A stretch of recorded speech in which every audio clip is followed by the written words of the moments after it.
Welcome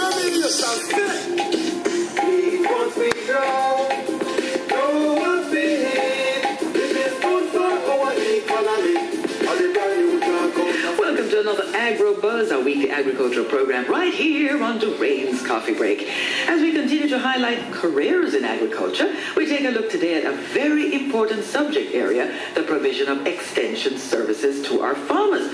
What is extension services? We're going to find out more. Now, as you know, RADA, the Rural Agricultural Development Authority, is a government lead provider of extension services to the farmers of Jamaica.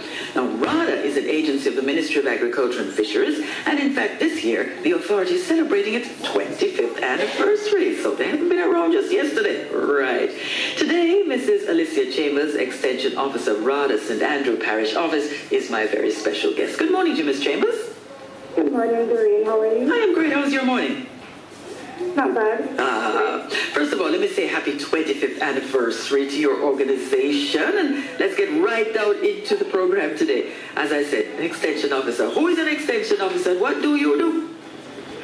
Well, an extension officer basically is an intermediary between research and farmers operating as facilitators and helping farmers in their decision making. So basically, an AU directly works with farmers and other stakeholders.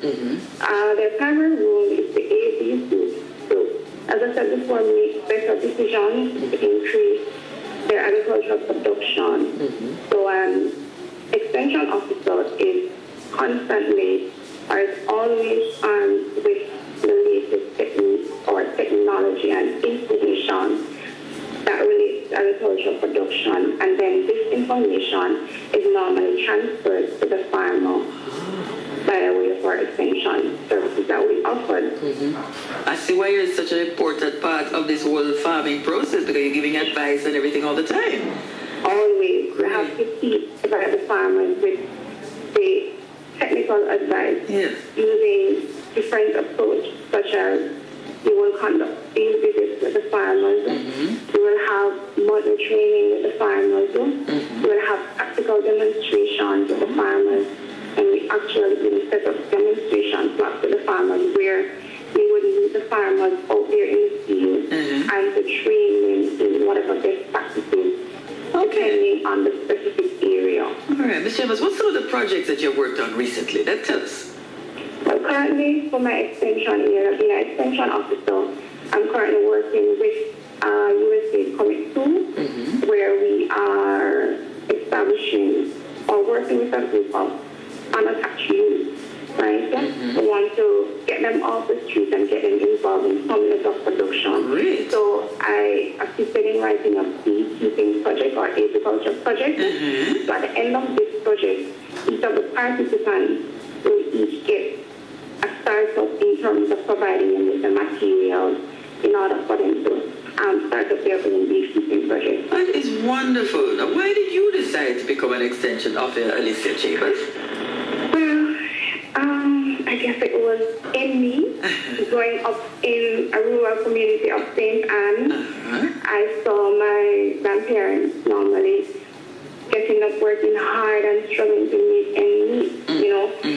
So I said to myself that, you know, if I can, you know, help them with the science behind it or to improve on their best practices, then they will gain more with less effort and labor. That is wonderful. For example, farmers might not understand the life cycle of a pest, etc., that is affecting their particular crop. Or even if they're planting a particular crop, some farmers will continue to keep planting on the same piece of land, keep applying fertilizer without even going to say, okay, let me get a soil test done to see what available nutrients is in the soil. That is so interesting. Yeah, that's very interesting. Yes. What kind of training and qualification does one need to become an extension officer, since we're looking at careers?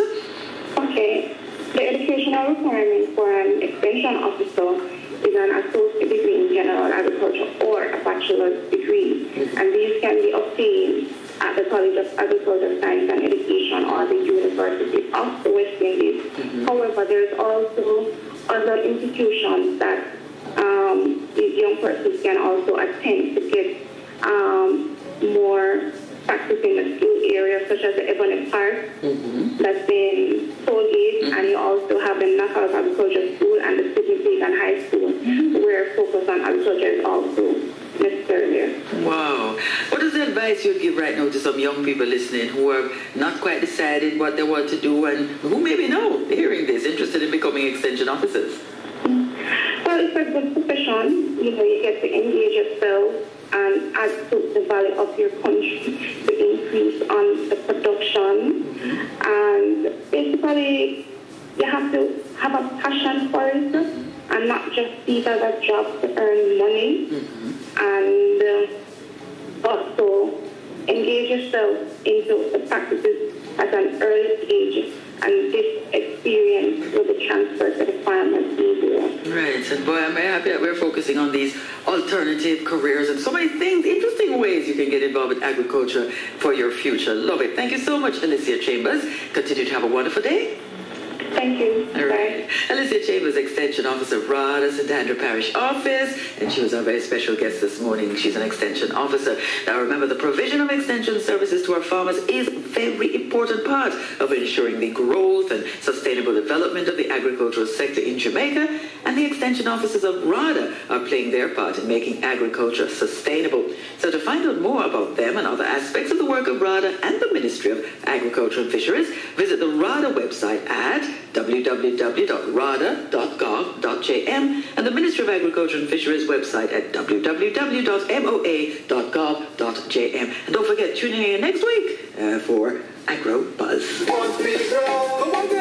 Go up,